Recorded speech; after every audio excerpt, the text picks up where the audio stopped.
Welcome to another edition of the Turnpike Sports Book Report. I'm Doug Weishuttle here with Dave Weishuttle. We're here to give you a whip-around look at some of the latest news coming out of the sports betting and casino industries. This week in our state and national reports, we've got October, November, December, and January numbers to talk about. October, is it Arizona? Yes, it is. Oh boy, happy Halloween, Arizona. Deals, we've got a prediction market deal again.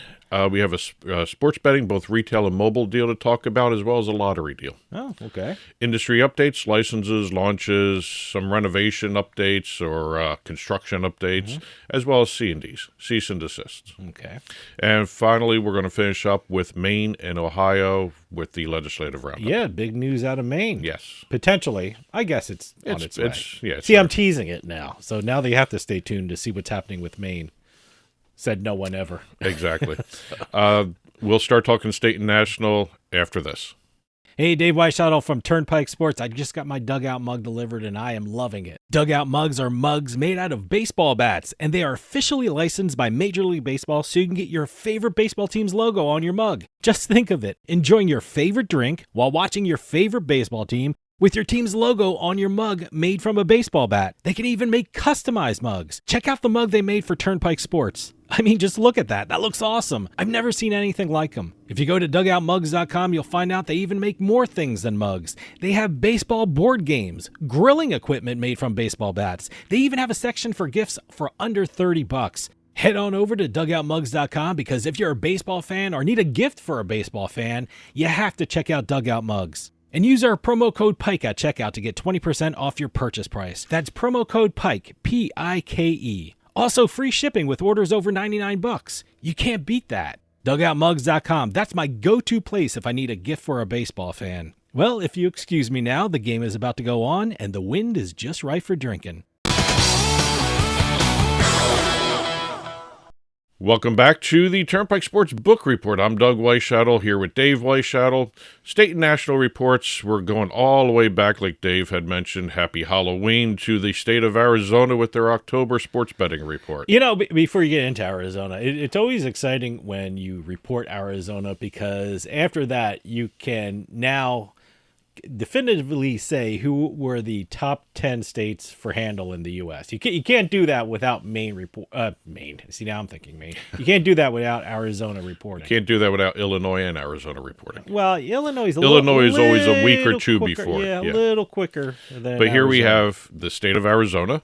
State, they have a sports betting handle record, so that's congratulations there. That's really the only news coming out of Arizona record handle, which is a great record to have, by the way, because anytime you break your handle record, it's always news.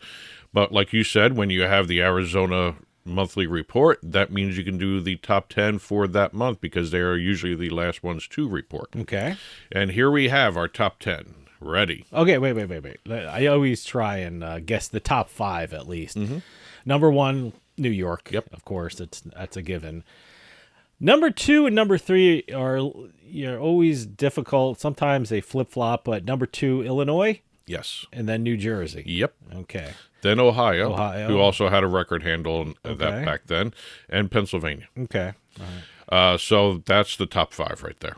Arizona came in 6th, by the way. Nevada came in 10th, right behind North Carolina. Okay. Moving forward in the calendar, we have our Colorado report, the November sports betting report from the state of Colorado. We also have some gaming numbers from them as well. State of Colorado has passed $27.8 billion in all-time total handle, $2 billion in all-time all-time revenue, and $600 million in all-time tax revenue. Okay. And what do we talk about when we hit Colorado? Of course, table tennis. Yes. Yeah. Table tennis, 5th most bet on sport in November. Okay. $26.7, almost $26.8 million handle, all but $3,400 wagered online. 3.9% of the total handle.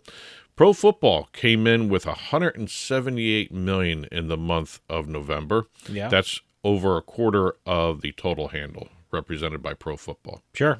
No, pro football is, the king of betting sports.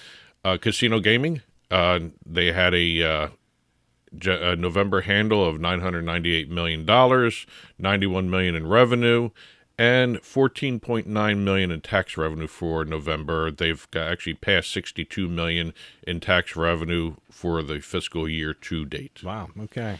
Moving to the Northeast, we have the Vermont sports betting report for November. Really, it's kind of interesting with Vermont because I like looking more at the individual categories they have because they always have this one that's very interesting.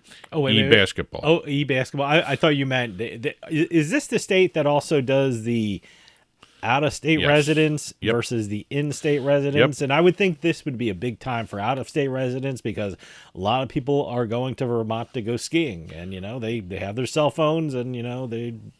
At nighttime, you're sitting around the fire pit and throwing off some bets. Well, before we get to the out versus in, we have e-basketball, fourth most bet on sport in November, $690,000 in handle. Table tennis. Wow. Was reported. It's the three states with table tennis. Is Colorado, Oregon, and Vermont. Yep. Okay. But table tennis was fifth most bet on sport with about $421,000 in handle. Now, in versus out, we have a handle for out-of-staters of 6.7 million, 10,000, almost 11,000 active users with about 200,000 bets. In-state activity, handle of $15.7 million, almost 13,000 active users, and 709,000 bets were made during the month. So in-state activity is still generating almost twice as much as out-of-state activity. But I'd be curious to see if this, like fall and winter seems to be the big time in Vermont. And in the fall, everyone wants to go see the leaves, and the wintertime, everyone goes skiing. Yeah. So, I wonder, I have to take a look at the month by month. What is the best month for out-of-state betting in Vermont? You're getting close to it. Yeah. Okay. So we'll find out more when we get the December and also the January numbers. But going right over the border, we've got New Hampshire. Okay. State of New Hampshire in November, record tax revenue. Also recorded its highest monthly handle of the current fiscal year. So good job, New Hampshire, right there. They only really have the retail and DraftKings. Okay. So congratulations, DraftKings. Yep. Last entry of the week for state and national, it's all New York. Yeah, New York is. As a matter of fact, we have two entries for New York to talk talk one about. Must be the monthly. Yes. Monthly. Or actually, it might be the yearly. I'm thinking now. So 2025. It's both. Okay. All right. We have December sports betting report, and like you said, yearly.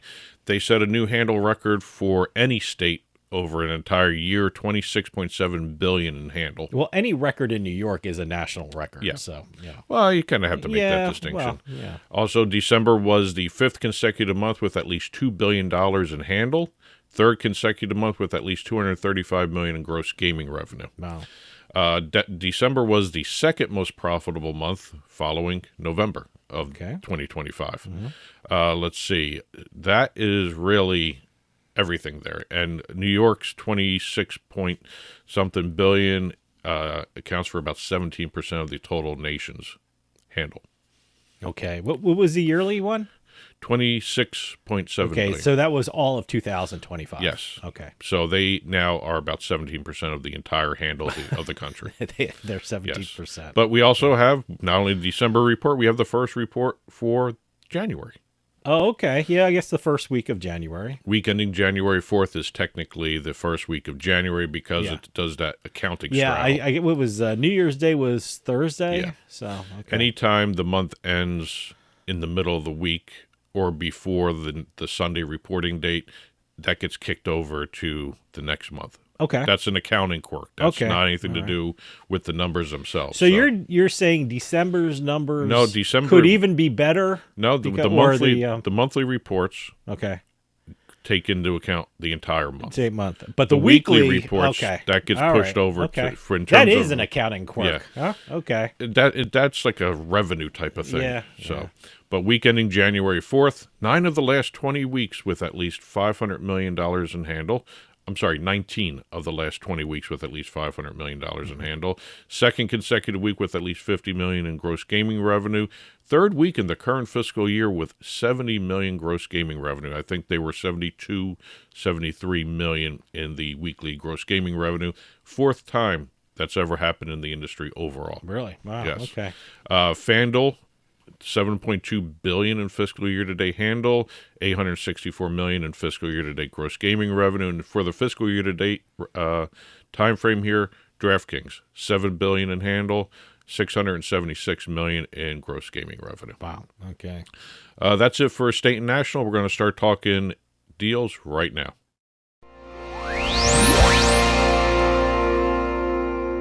Starting off our deal segment, we just cannot get away from prediction markets nowadays. Okay. We have another prediction market deal to talk about, this time between Dow Jones and Polymarket. Wow. Okay. This is an exclusive data partnership is what's being termed as, multi-year. Polymarket's real-time prediction market data will be made available across Dow Jones U.S. financial media properties. What does that mean? Wall Street Journal, Barron's, MarketWatch, anything owned by Dow Jones in terms of the financial media sector, you will see Polymarket data included somewhere. They're very important in the financial world, Yes. those publications. So, yeah, no, this is a huge deal. I saw this, and I was like, wow, that's incredible. And again, I want to make a distinction. This is not a sports prediction market deal. This is a overall prediction market deal. It's really nothing to do with sports, but it's a prediction market. They're going to have, let's see, Polymarket data will be presented through dedicated data modules on digital products such as home pages and market-related pages, with select placements planned for print editions. Okay. Now that was right out of the press release. I've never used the word data modules. No. Okay. So, but the fact that the way they're phrasing websites it, yes. and periodicals. Right. Okay. And certain things are going to be reserved for the print versus the digital and vice versa. Okay. So, and they're also going to roll out new consumer-facing features built on prediction market data, including a custom earnings calendar designed to show market implied expectations for customers. So that's actually a great innovation right there. Yeah, no, it's interesting. I have to admit, I'm not a big fan of prediction markets. Well, I'm not a fan, nor I'm not a fan, or I am a fan. I just don't know enough about them. I've never jumped on them. I've never, worked to see how to. I've never placed what would they call it? A contract on an event on the prediction markets. Yeah. So, the only concern, and rightly so, that everyone has about prediction markets are regulation. Who regulates them? Who polices them? Who protects the customer? Are there programs out there for, problem gambling, which this is gambling. No one's, no one's denying it's gambling, but it's one of those things that have protections in place for people. Yep. So that's the only concern I have. Now, these are just some of the Dow Jones publications that you'll see these in. Investors Business Daily, which I read an awful lot. Okay. Mansion Global, Financial News, Risk and Compliance, Dow Jones Newswires will also have Polymarket slapped all over them too as well. Okay, all right. Moving over to a sports betting deal. We haven't talked about one of those in a while. Remember sports betting? Yeah. Yeah. IGT announced that it had signed a 2-year contract extension with the Rhode Island Lottery to continue powering the retail and mobile sports betting in the state, and it will go through at least November 2028 via IGT Play Sports technology. Okay. So that's an extension for a couple more years. We'll see exactly where they go. Now, IGT Play Sports, that's their sports betting division. Caesars and Rhode Island have been partnered together since 2018, so it's a continuation of a good partnership there. Okay. And last but not least, we have Instant Win Gaming, IWG. If you've ever been playing on one of your online casinos and you go to a slot and you see IWG pop up before the actual game loads, this is them. They have signed a deal, or they actually won a bidding process by the Kansas Lottery to become their new partner, to have online e-instants placed onto the Kansas Lottery from IWG. IWG. Okay. So that's their 33rd lottery partner. Okay. Wow. All right. So it's the 9th U.S. lottery partner to deploy the digital content from IWG. 33rd nation worldwide, 9th U.S. Congratulations, Instant Win Gaming there. Okay. By the way, their online slots are fun.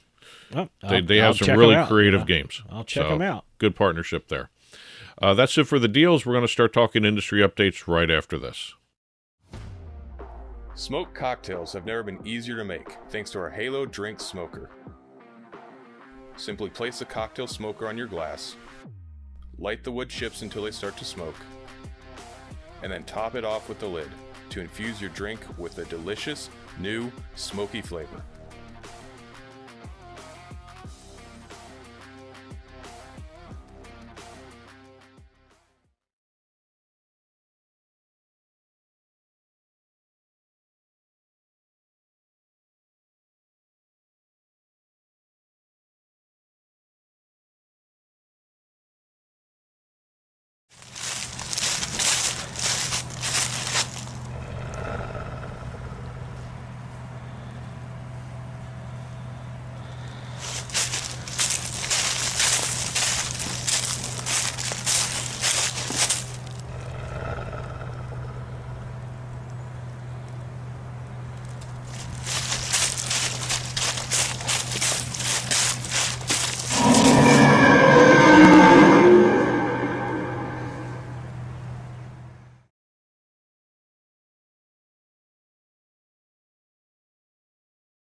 Welcome back to the Turnpike Sports Book Report. Doug Weishuttle here with Dave Weishuttle. We're going to start off our industry update segment talking Google Ads. I saw this one too, so very interesting. Yeah, and also we're not getting away from prediction markets. Yeah.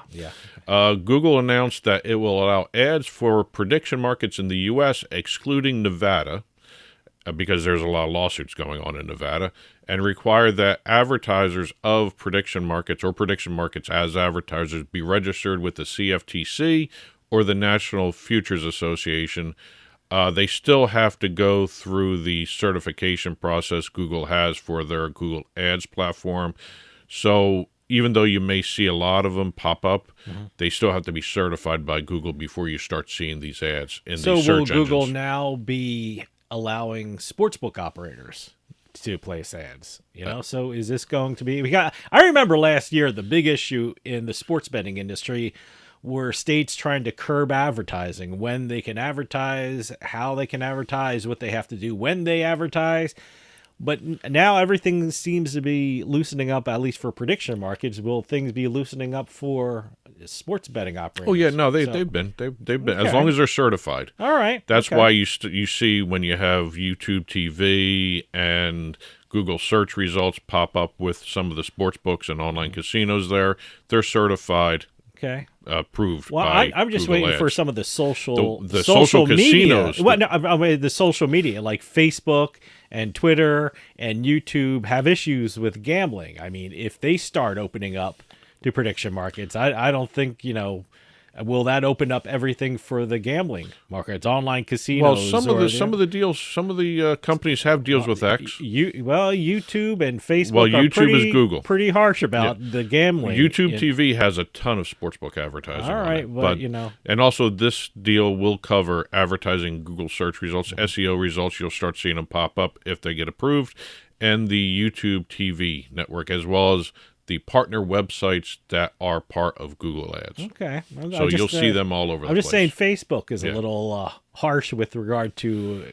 Facebook's different. Facebook's not owned by Google. So yeah, well, hey, if they start allowing prediction markets, they should loosen up on the gambling stuff. We'll see. I have no hope for Meta.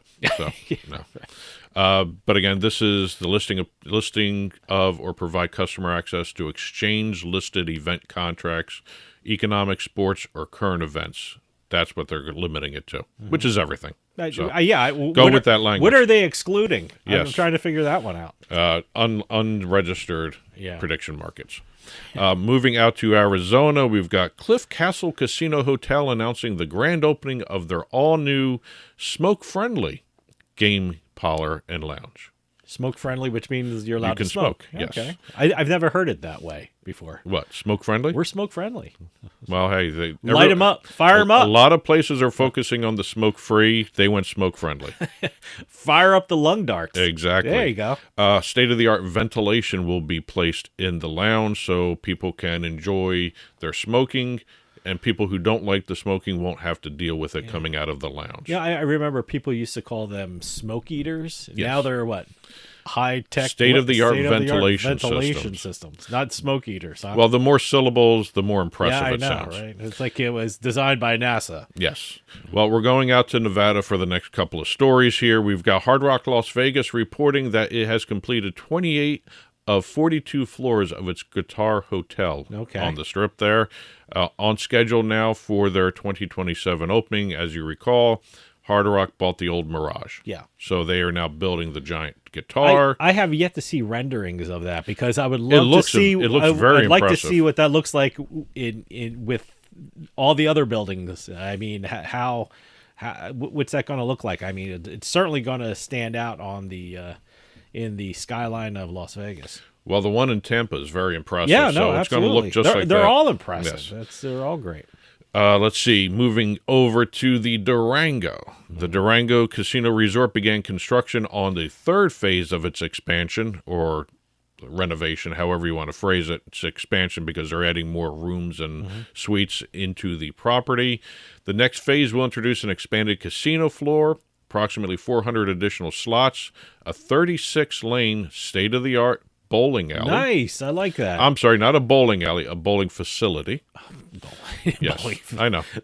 Please don't use the word alley. Yes. It cheapens us. Luxury movie theaters, All right. multiple new restaurant concept and food hall outlets. There's another one. Food hall outlet is a food court. Food court, yeah. And several new entertainment venues. It's going to be about $385 million worth of an expansion, and it'll take about 18 months to complete. You know, that makes me feel good seeing all this expansion and seeing all the building in Las Vegas, because for a year now, we've been hearing, people aren't coming to Las Vegas anymore, or the tourism is down. But, you know, the fact that there's expansion, there's building, and it's nice to see, and it gives me hope that, you know, this is only just a downward trend and maybe it'll go up again. So, well, they're expecting record convention attendance. Good. And they're anticipating a lot of things. Yep. Staying with Nevada, we got Stations Casino opening its fourth 76 Tavern at the Union Village Plaza. That is in Henderson, Nevada. Company is also transitioning the Den at Grand Canyon Drive and Tropicana Avenue into a 76 Tavern. That should be done by early 2026 here, and additional tavern locations are expected to be announced later this year as well. Now, why is it called 76 Taverns? Stations Casino began in 1976 by Frank Fertitta. Okay. It was known only as the Casino when he first opened it. Casino. So now he's got... Was it the Casino or the Casino? The Casino. The Casino. Yes. So. But he's got 18... the company right now, Stations Casino, 18 properties, including the 76 tavern concepts. By the way, so if you want to travel to Nevada, I mean, Nevada. That's not the... Las Vegas isn't the only place. I'm getting like emails, some really great deals in Henderson and Laughlin and in Reno, you know, so there's some... There are gambling options and casino options and resort options outside of Las Vegas. So. Moving over to the East Coast, we have the Encore Boston Harbor situation going on. There is a development agreement that has been reached between the city of Everett and Wynn Resorts. Yeah, wow.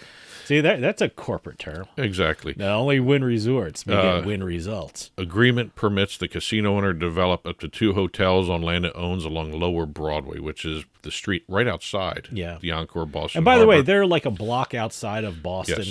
Yes. maybe 2 blocks outside of This Boston. has nothing to do with gaming because that has to go through a whole other rigmarole. This is just hotels. A couple years ago. And a new commuter rail stop. Yeah, well, that's important. Yes. I mean, there's no commuter rail stop. I think you have to take a bus out there or something like that. But it's one of those things where a couple years ago I heard that casino was going to expand, like across the street they were going to do an entertainment center and a new poker room and things like. I guess that's by the wayside. I guess right now it is. That has to deal with the gaming commission. Yeah, so right now this expansion is just for hotels. Exactly. Okay. And commuter rail. Which is important. And last entry of the week, we have Tennessee.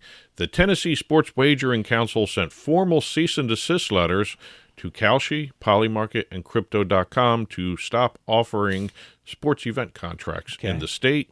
They ordered the companies to stop offering those contracts, void all pending contracts, and issue full refunds by January 31st. Wow, okay. Or it will face fines and possible criminal prosecution in the state. So see, something has to be done. I mean, yes. I sound like a broken record with this stuff, but something has to be done with regard to legislation, or the courts are going to have to come in and make some rulings with regard to prediction markets. Because right now, it's up in the air. Yeah. You just don't know where they're legal, where they're not legal, what state likes them in their area, what doesn't. I don't know. And Tennessee joins at least 10 other states right now in the C&D market for prediction markets there.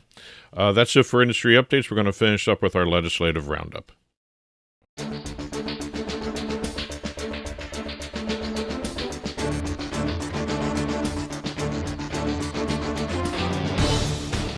Starting off the legislative roundup, we're going up to Maine. Yep. Governor Janet Mills announced that she was going to let LD 1164 pass without even touching the bill. It's the 10-day window.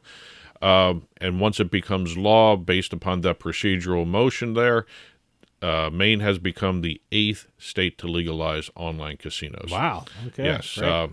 The bill authorizes Maine's tribal governments to operate online gaming with partnering with operators through those tribes. You have the Passamaquoddy tribe. That's a good name. Penobscot Nation, the Hulton Band of Maliseet Indians. I'm murdering these names, and I apologize. The Mi'kmaq Nation. They're all the ones that are going to be doing it, and also the Aroostook Band of Micmacs are going to be the sole operating authority for online casino gaming in the state of Maine, those tribes. Now, did they give directions to, is it online casinos only? Are there online poker? What is online casinos? Just online casinos. Okay. And each tribe may partner with one licensed platform with an annual license fee set at $50,000 per platform. The online casinos can launch 90 days after the upcoming legislative session adjourns. It'll already be enacted if Governor Mills does not act on it whatsoever.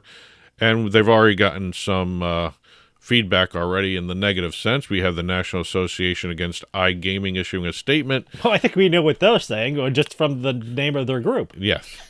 So they're against it. Yes. The Against iGaming lobby group said they are opposed to her decision to reverse her longstanding opposition to online casino gambling. The governor's decision, and this is their statement, governor's decision also disregards her own gambling control board, which urged a veto and warned that this bill would undermine existing casinos.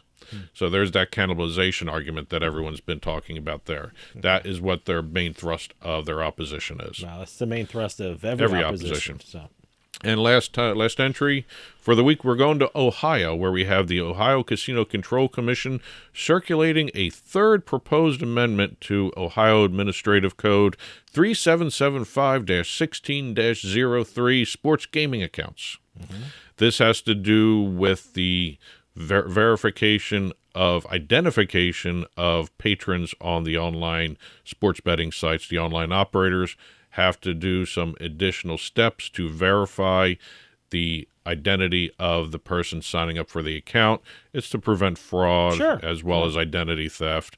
Very interesting identification methods. It's not only going to be including ID verification, but in some instances, comparison of patrons via live photo or video analysis in a manner approved by the commission's executive director. Are they saying every time someone logs on? And also they got to go back to previous accounts that have been in existence when this rule goes into place. They got to go back and re-verify everybody. Okay, all right. I guess there is a huge amount of what do you issues do? with verification. Start scanning in your driver's license kind of stuff? Or in front of your webcam. All right. Okay. Facial recognition. I think you probably have to do both. Yes. I mean, what do they compare it to if you have your facial identification? They have government records. ID. Yeah. That's it for this week's Turnpike Sports Book Report. If you've been watching on TV, there's a ticker flying by below us with domestic and international gaming stories, conference announcements, as well as entertainment announcements, including restaurants and concerts. And as always, when the show is released every Monday morning, There is a full print version available of the book report on our blog, turnpikesports.us. Click on the blog button. You'll see stories in the print version that we talked about on air, stories in the ticker, as well as stories we didn't have a chance to talk about anywhere else in this half hour this week. So it's on the blog right there. And as always, press releases, announcements, construction updates. We're getting a lot of those lately. Also deals, conference announcements, info at turnpikesportsradio.com. And that'll do for us this week. We'll see you next time on the Turnpike.